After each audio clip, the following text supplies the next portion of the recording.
Namaste, I'm Makarand and welcome to the second episode of Wellness with Dr. Maria Scunziano-Singh.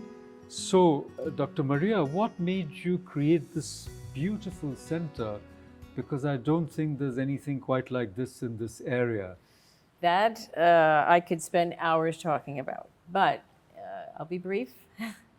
The center really is an outgrowth of my intention to bring an integrative, holistic healing approach to the communities. Everyone is invited to come to the center. We are officially entitled the WellCome Om Integral Healing and Education Center.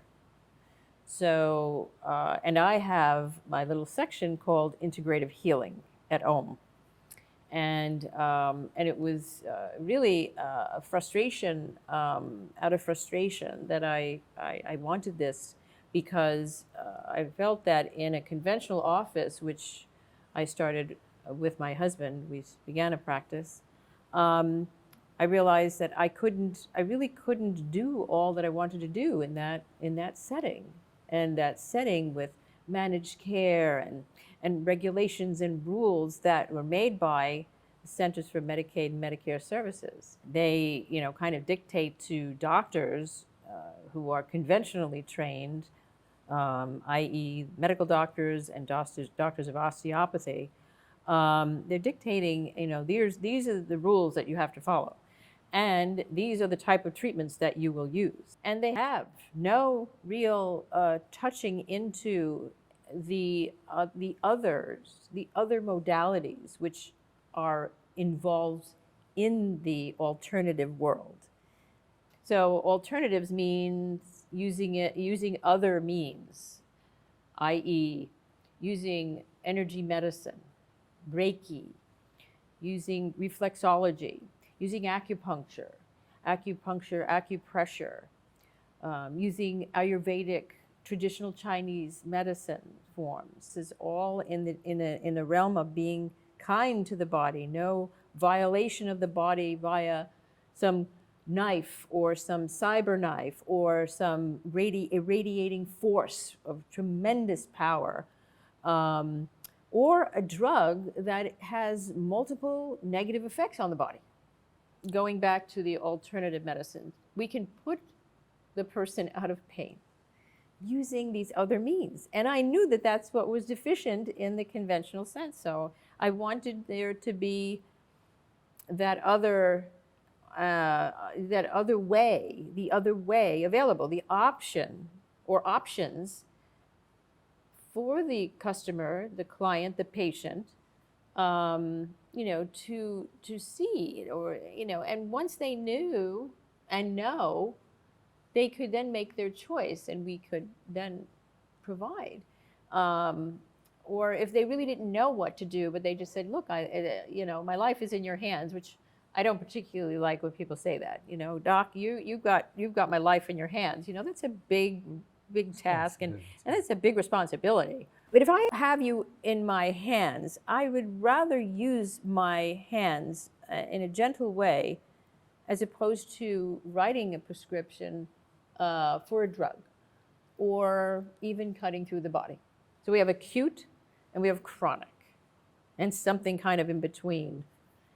And so for acute purposes, conventional medicine generally works, right? You break a leg, or you bump something and you need, something to repair. You need something to take care of an urgent, immediate, or even critical problem.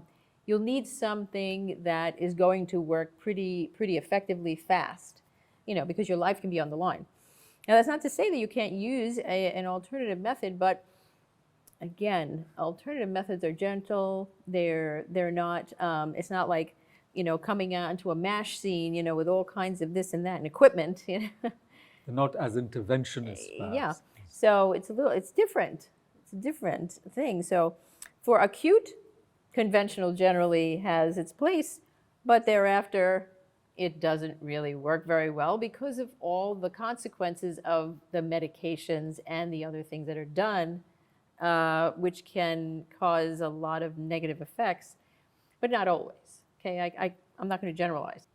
So how did So you arrive at this realization? Because you started, with a proper training, an MD, you were an intern, and I know you've saved lives doing conventional medicine, but how did you slowly shift out of that paradigm, which was obviously very profitable because you limit the number of doctors and everybody makes a lot of money, and there's the insurance, and once a person is sick, then they hardly heal, and then it's a source of unending income for a few people, including the big pharma companies. So how did you awaken to this, almost this catastrophic, should I say, regulatory and other apparatus which were taking us away from simpler ways of being healthy and integrated with the rest of our world?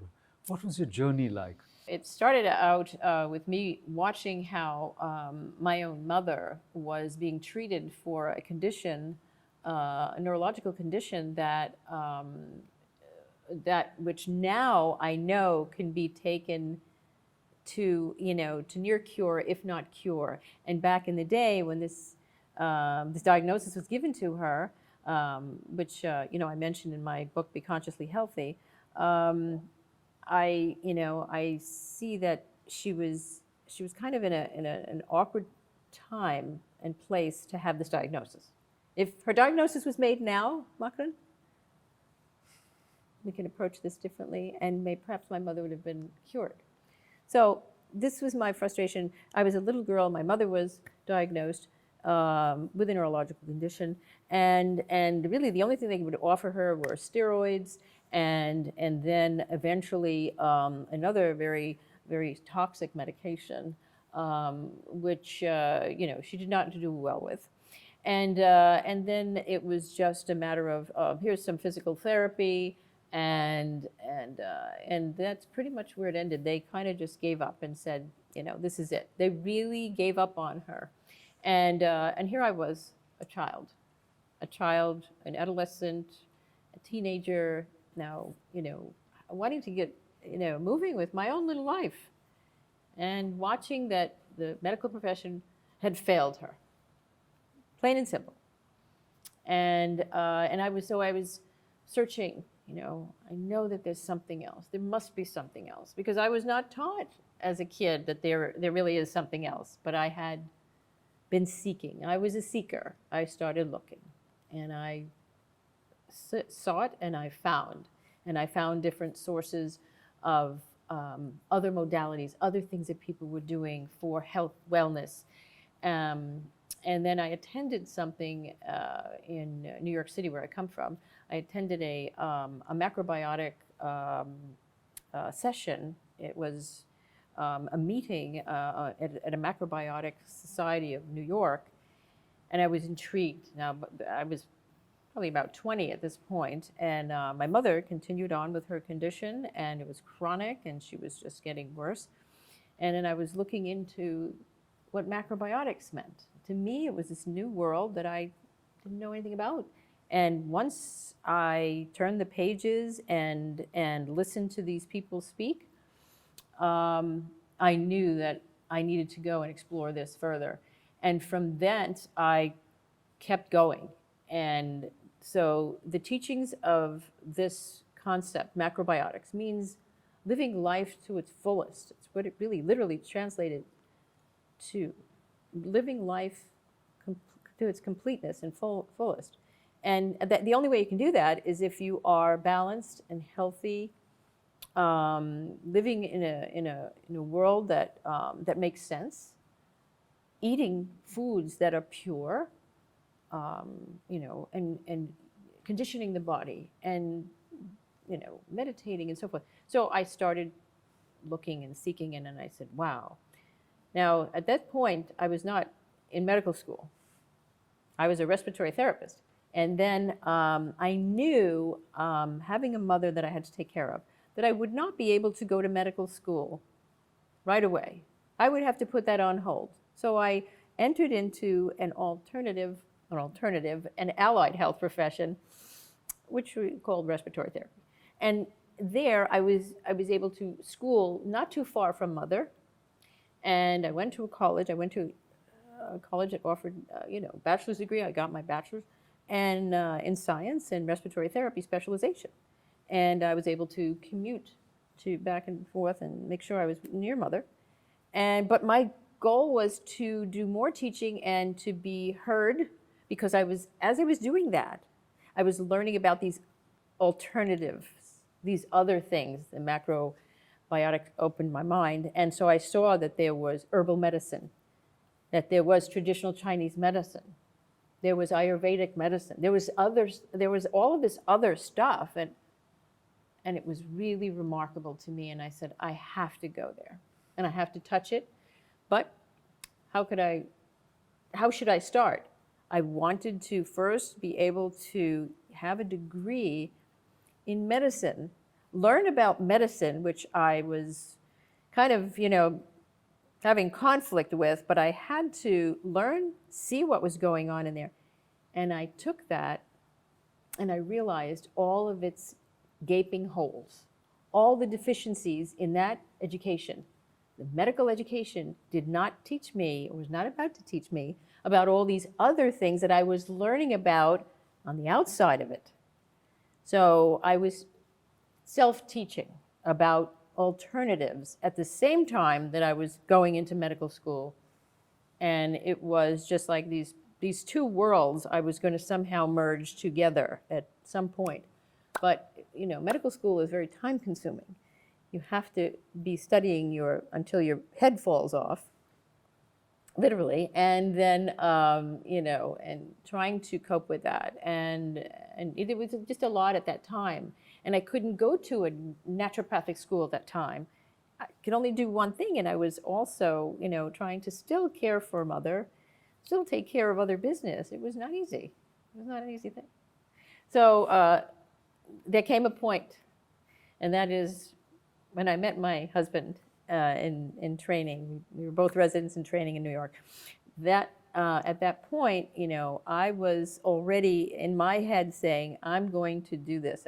Somewhere, somehow, I'm going to merge these worlds of natural and conventional, right? But when did you make that decisive shift to create the center like this? It was a time we moved into Florida. We moved from New York. We moved to Florida, and we found ourselves, looking for some land and so forth. And we purchased the land which we are now sitting upon. But you had another office. You had a conventional doctor's office where you went in. Exactly. So we were on another site with our office, and I said, I've got to use another site, another place, to be able to do these things that are in my head, and I started a naturopathic program. I started to study. It was a self-study. I had to study this. So I began as I was mothering. I started having children, and I was still practicing, and I was having children, and I was studying, and I was doing too many things. But I was going to get this done, and I did it. And within a 2-year period, I finished my course, and voila, had my thesis done, and I was happy that I did. It was an accomplishment, and I said, I'm going to now, we've got to put this all together, and let's have a center, and let's start, planning and build a place. So it's just 5 years old, but it seems very old, when I walk in here. It's got the old world exactly, feel. And it's got quite advanced and well-developed, should I say, programs and practices already in place. Mm-hmm. You mentioned in this book, for example, your 4 pillars of healing. We'll have another episode on just this book, which is going to come out in a new edition. Yes. And you have Dr. Maria looking very beautiful here. She still looks very beautiful, but a little bit a younger version of her. So we'll talk about this book. But I don't age. None of us does. It's just the body that ages. Our spirits are eternal, in fact. Right. But to come back to this book, you have this formula of, awaken, educate, nurture, and heal. Correct. So can you say something about that vis-a-vis the center that you created. Yes. And we have the buildings labeled as such. So, yes, so we have, we're actually sitting in the education building. This is our building of education, our oratorium. Every building has Om in its designation. So I have Imomi. Imomi is our heel building. And then we have Satyamayom is another building here, which is actually two buildings in one. And then there is the Oratorium, which is kind of, like 4. And 4 is a very magical number for me. I don't know, it is just following me everywhere I go. 4, so 4 pillars, 4 children. The number 4 is in many things that I have, so it's remarkable. And it's really a near perfect number. So there's something about it, and it follows me. So I'm getting messages from the universe.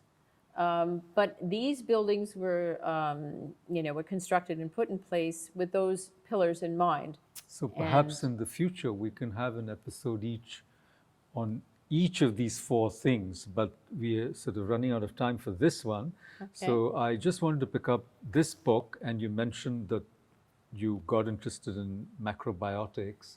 Yes. And everyone thinks about macrobiotics just as a bunch of diets, Correct. But I know that, coming from India and knowing a little bit about Ayurveda, that food is actually medicine.